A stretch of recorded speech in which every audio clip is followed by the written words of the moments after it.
How to show rearrangement.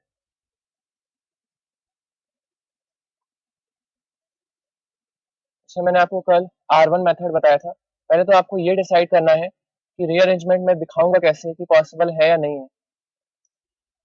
उसके लिए हम एक सिंपल सा केस लेते हैं। जब भी आपके पास कार्बोकेटायन आए और आपको चेक करना है कि वो रीअरेंजमेंट शो करेगा या नहीं करेगा, तो उसके लिए आप सबसे पहले, ज़्यादा टाइम नहीं है ना मेरे पास, काफ़ी कुछ कवर करना है। आप लोग इतना स्लो लिखोगे तो कैसे होगा। चलिए ठीक है। देखिए, सबसे पहले मुझे क्या डिसाइड करना है कि जो ये कार्बोकेटायन है वो पहले से उसकी स्टेट क्या है। तो स्टेप 1 में मैं क्या डिसाइड करूंगा, इसकी स्टेट क्या है। तो इसकी स्टेट अभी है 1 degree.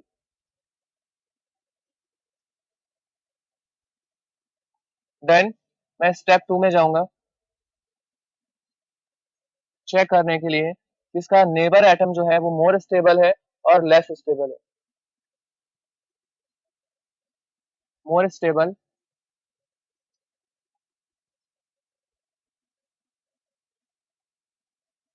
Neighbour, then we have less stable neighbour. If more stable neighbor is there, then you have to go for rearrangement. If it is less stable, then इसमें rearrangement नहीं होगा। जैसे मैं यहाँ पे अगर चेक करूँ तो इस कार्बोकेटाइन की प्रेजेंट डिग्री 1 है, जबकि इसका जो नेबर एटम है उसकी डिग्री 2 है। इसका मतलब मुझे इस चार्ट में लेफ्ट साइड जाना पड़ेगा। इसका नेबर ज़्यादा स्टेबल है तो रीअरेंजमेंट होगा। तो यहाँ पे आपकी R1 शिफ्टिंग होगी, that one is H shift. अब H शिफ्ट में आपको करना क्या है, जो ये कार्बोकेटाइन है, इस कार्बोकेटाइन को मुझे किसी तरह यहाँ तक पहुँचाना है। और यहाँ तक पहुँचाने के लिए इट इज़ ऑब्वियस कि मुझे इस हाइड्रोजन को यहाँ पे शिफ्ट करना पड़ेगा। हाइड्राइड शिफ्ट में क्या होगा, ये इसके पास शिफ्ट हो जाएगा और ये प्लस चार्ज इसके पास शिफ्ट हो जाएगा। This carbocation is more stable. कल मैंने आपको एक स्टेयर्स का केस बताया था कि अगर मैं एक इंसान को यहाँ पे खड़ा कर दूं और बोलो जंप करो, तो उसको अगर जंप करना ही है तो वो पहले मोर स्टेबल स्टेज में आके जंप करेगा। कार्बोकेटाइन भी खुद इसी तरह मोर स्टेबल स्टेज में आ जाता है, उसके बाद वो फाइनल प्रोडक्ट का फॉर्मेशन करता है।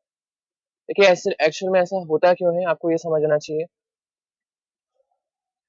अगर मैं इस कार्बोकेटाइन की बात करूं, we have CH3 H H and here we have CH2 with a vacant p orbital। Plus charge की वजह से हमारे पास एक वैकेंट ऑर्बिटल आ चुका है। एक्चुअल में जो आपका एक बॉन्ड जो रहता है कोई सॉलिड चीज तो है नहीं। ज्यादातर स्टूडेंट इसको क्या ऑब्जर्व करते हैं कि वो सॉलिड है, रिजिड है, वो मूव नहीं करेगा, जबकि ऐसा कुछ नहीं होता है। उनके बीच में कोई ऐसा कोई बॉन्ड नहीं होता है कि जो उनको पकड़ के लाइक रोप से पकड़ा हुआ है किसी ने। तो ये जो कार्बन हाइड्रोजन के साथ अटैच है सिंगल बॉन्ड से, वो कॉन्टिन्यूसली घूमता रहता है इस टाइप से। जैसे ये घूमता रहता है, ये इसके पास जैसे ही आता है इस बगल वाले कार्बन के पास, तो अपने पॉजिटिव चार्ज से इसको अट्रैक्ट कर लेता है और वो इसके साथ घूमने लगता है। पॉजिटिव चार्ज इस पे आ जाता है क्योंकि उसने अपना एच लूज कर दिया। तो इस टाइप से बेसिकली आपकी शिफ्टिंग होती है। तो कौन सी शिफ्टिंग है, ये आपकी हाइड्रोजन शिफ्टिंग की मैंने यहाँ पे। एक और एग्जांपल देखिए, we have CH3 CH CH3 CH2 plus. आप यहाँ पे Cl माइनस की रिएक्शन करना चाहते हो इसके साथ। तो अगर मैं यहाँ पे Cl माइनस की रिएक्शन करूँ तो मेरे पास दो पॉसिबिलिटीज है, या तो मैं डायरेक्ट यहाँ पे कन्वर्ट कर दूँ इसको। I can simply write the final product CH3 CH CH3 CH2 Cl, but ये आपका माइनर प्रोडक्ट होगा, लेस क्वांटिटी में प्रेजेंट होगा। उसका रीजन ये है, इसकी अभी प्रेजेंट डिग्री 1 डिग्री है, इसके नेबर एटम की डिग्री 3 डिग्री है। तो उसको लालच आएगा कि किसी तरह 3 डिग्री में पहुंचा जाए। 3 डिग्री के लिए आइडियल कंडीशन भी है, हाइड्रोजन प्रेजेंट है। तो जैसे ही हाइड्रोजन यहाँ पे मूव करेगा, ये इसको यहाँ पे खींच लेगा अपनी तरफ और पॉजिटिव चार्ज यहाँ पे दे देगा। CH3 C plus CH3 CH3। Now Cl minus can attack on this carbocation.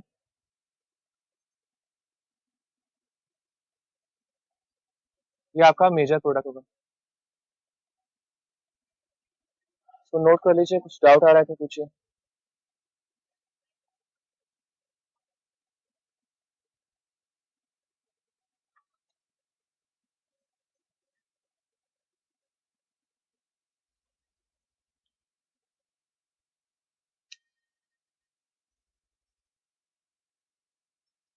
यहाँ पे मैंने किस एलिमेंट की शिफ्टिंग की? हाइड्रोजन की। हाइड्रोजन सबसे हम बोल सकते हैं लाइट वेटेड एलिमेंट है, सबसे छोटा मेंबर पूरी पीरियोडिक टेबल का। उसको हम सबसे इजीली मूव करा सकते हैं किसी भी पोजीशन पे। इसको आप ऐड करा दो, इसको आप हटा दो, इसको आप शिफ्ट करा दो, ये सब में खुश रहता है। तो यहाँ पे क्या किया, उसके पास कार्बोकैटायन है, प्रेजेंट इसकी 1 डिग्री है, इसका जो नेबर एटम है फर्स्ट उसकी 3 डिग्री है। तो मैंने यहाँ से इसको हाइड्रोजन को शिफ्ट करा दिया, इसको दे दिया, प्लस चार्ज यहाँ पे आ गया, तो ये हाइड्राइड शिफ्ट हो गया आपका।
इसी क्वेश्चन का जवाब दीजिए।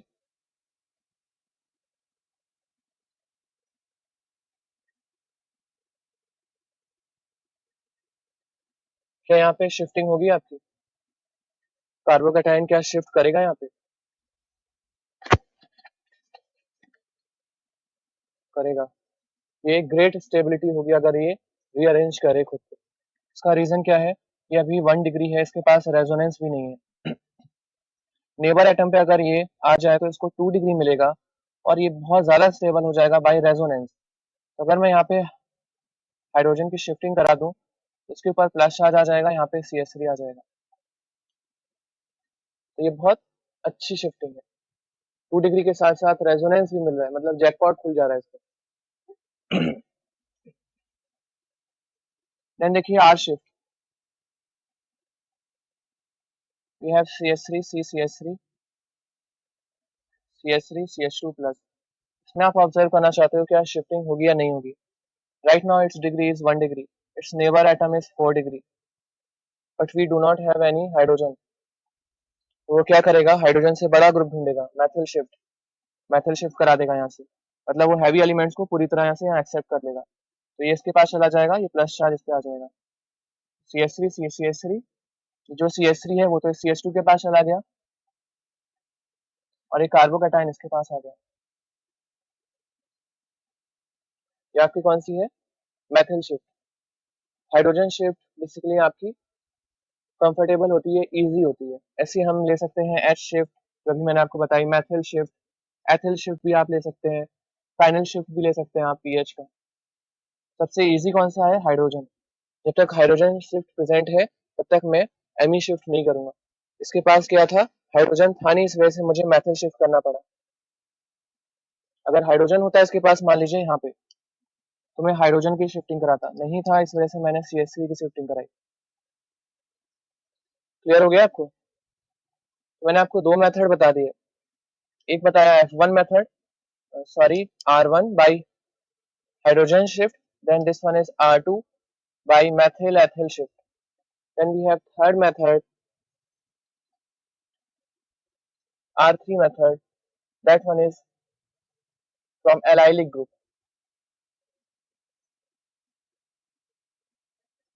देखिए आपको पहले विनाइल और एलाइन में डिफरेंस पता होना चाहिए।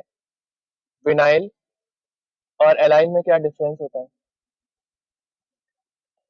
विनाइल ग्रुप होता है अगर आपका एक फंक्शनल ग्रुप किसी डबल बॉन्ड के साथ डायरेक्टली अटैच्ड है, this one is our functional group, like we have CH2 double bond CH Cl, this one is your vinylic group. अगर डबल बॉन्ड के डायरेक्टली अटैचमेंट में है आपका फंक्शनल ग्रुप तो वो आपका विनाइलिक होगा। एलाइल में इसमें वन बॉन्ड का गैप होता है। ये डबल बॉन्ड आया, एक और कार्बन लगाइए और उसके बाद उस फंक्शनल ग्रुप को लगाइए। कोई भी फंक्शनल ग्रुप हो सकता है।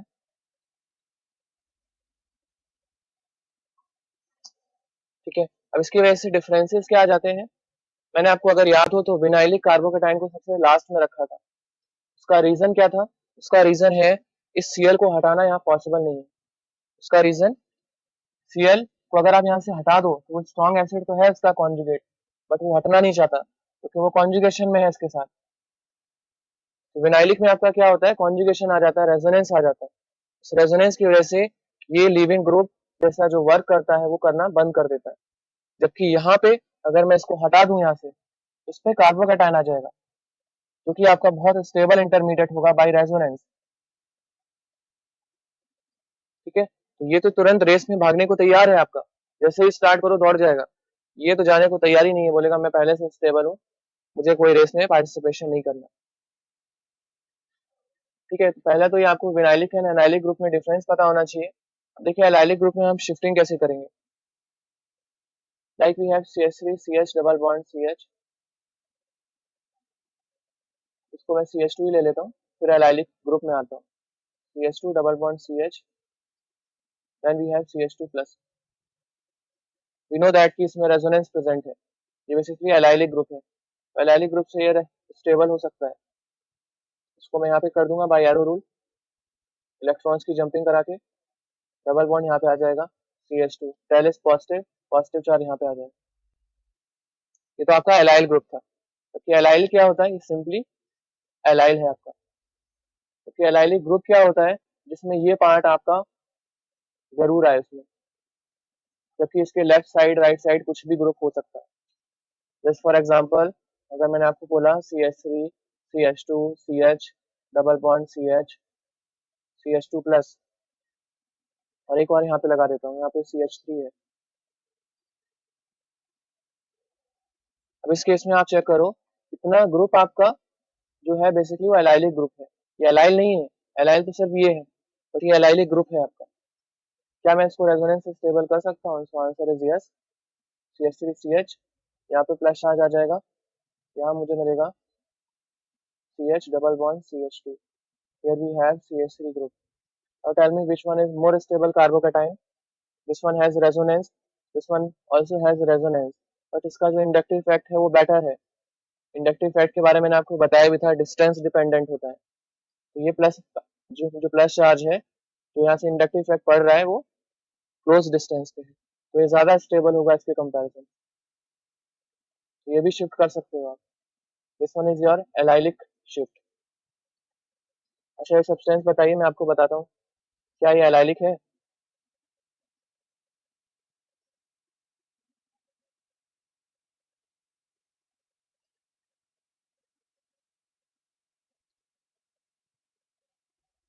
बताइए, इसमें डबल बॉन्ड है, देन गैप CH2, बट ये एलाइलिक नहीं है, ये बेंजाइलिक है।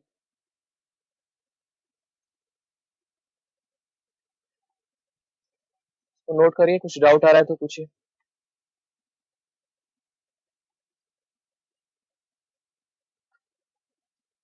तो मैं थोड़ा फास्ट चल रहा हूँ तो आपको एक्टिव रहना पड़ेगा, अदरवाइज एक भी चीज अगर ऊपर से चली गई तो आपको आगे जाके प्रॉब्लम आएगी।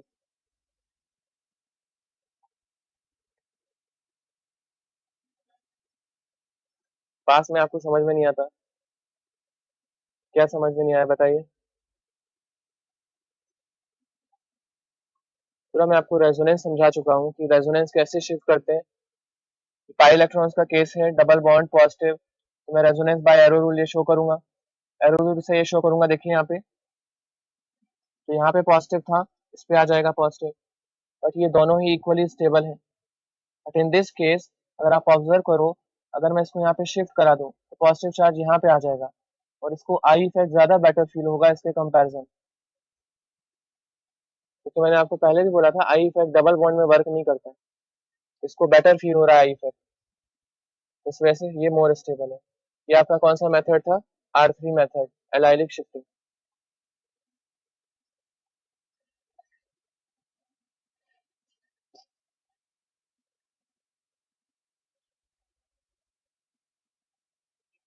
जल्दी नोट करिए इसको।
ठीक है, थोड़ी स्लो चलते हैं, आपको अगर प्रॉब्लम आ रही है तो।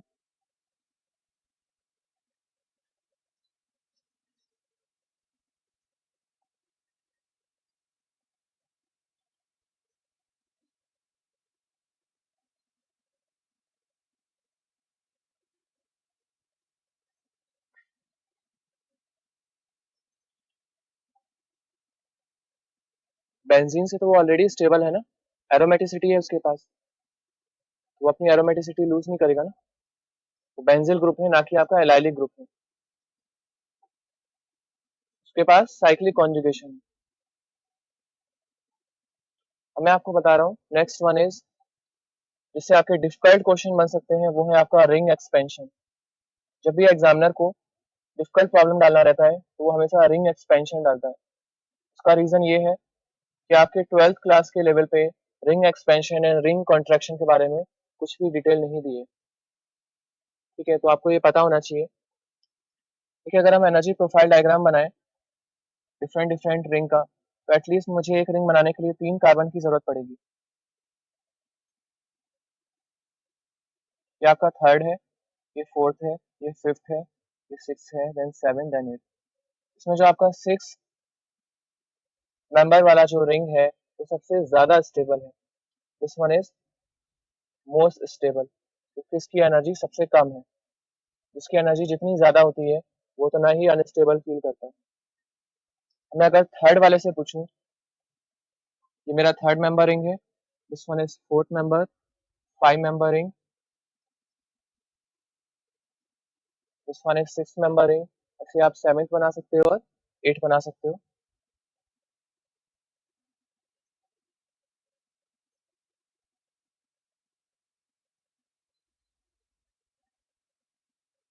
ये आपके डिफरेंट डिफरेंट मेंबर हो गए।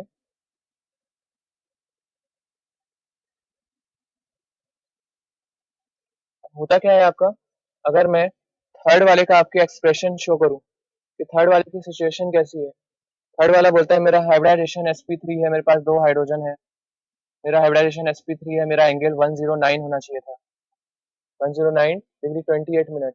बट मेरे साथ धोखा हुआ है, इस साइक्लिक स्ट्रक्चर की वजह से मेरा एंगल 60 डिग्री ही रह गया है ट्राइंगल फॉर्मेशन से। तो ये बेसिकली बहुत ही दुखी है, गुस्से में है एकदम, कि मेरे साथ ऐसा कैसे करा इन लोगों ने।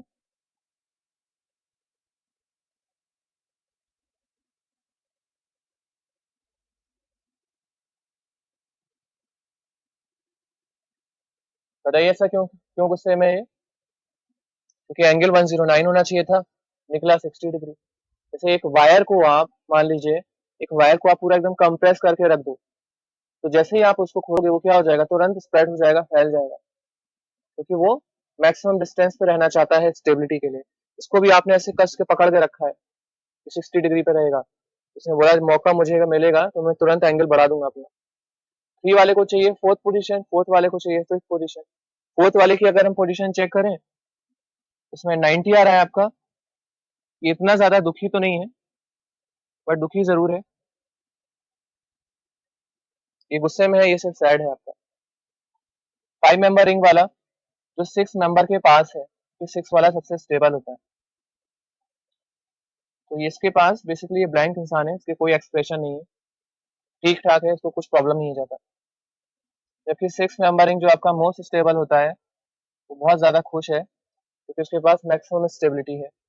7 मेंबरिंग भी अगेन आपका न्यूट्रल एक्सप्रेशन के साथ। 8 वाला भी थोड़ा सा उसके कंपैरिजन थोड़ा सा डाउन होगा उसका फेस।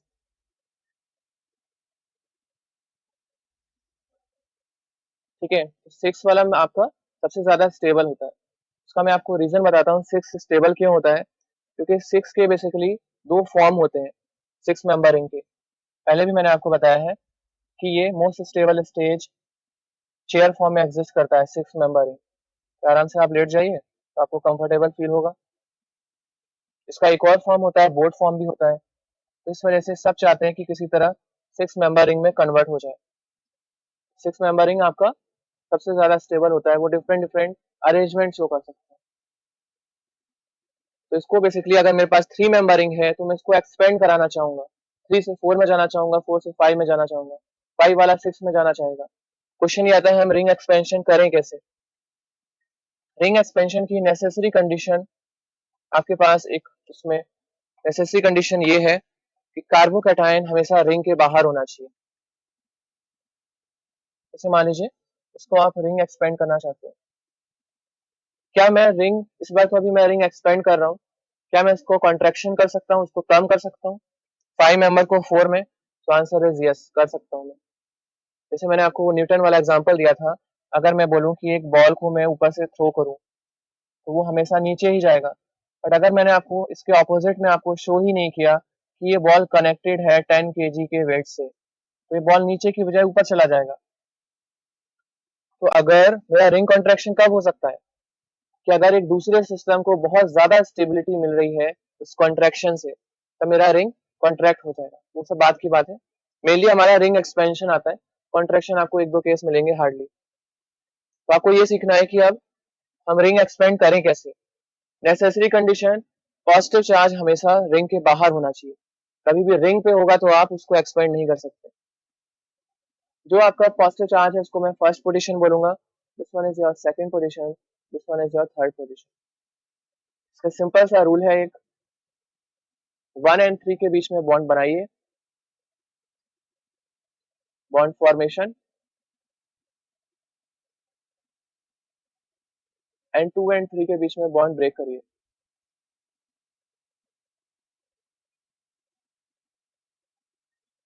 अब आपको क्या करना है, देखिए 1 2 3, 2 एंड 3 के बीच में बॉन्ड ब्रेक करूंगा मैं, 3 एंड 1 के बीच में बॉन्ड बनाऊंगा। इसमें ओवरऑल सफर कौन करेगा, जिसका बॉन्ड ब्रेक हुआ वो है 2 एंड 3, और 3 ने तो 1 के साथ बॉन्ड बना लिया, सफर किया 2 ने। इसका अगर मैं नेक्स्ट स्ट्रक्चर ड्रॉ करूं तो ये 3 वाले ने तो 1 के साथ बॉन्डिंग कर ली, बट ये 2 वाला बेचारा उसका एक बॉन्ड ब्रेक हो चुका है। पॉजिटिव चार्ज किस पे आएगा, इस पे आएगा। अब इसको अगर मैं रेगुलर अरेंजमेंट शो करूं इसका, तो actually this one is a 4 member ring which contains a positive charge. Clear हुआ है आपको क्या किया मैंने? कोई भी डाउट आ रहा है तो पूछिए इसमें। एक और एग्जांपल लेते हैं अगर ये क्लियर हो गया तो।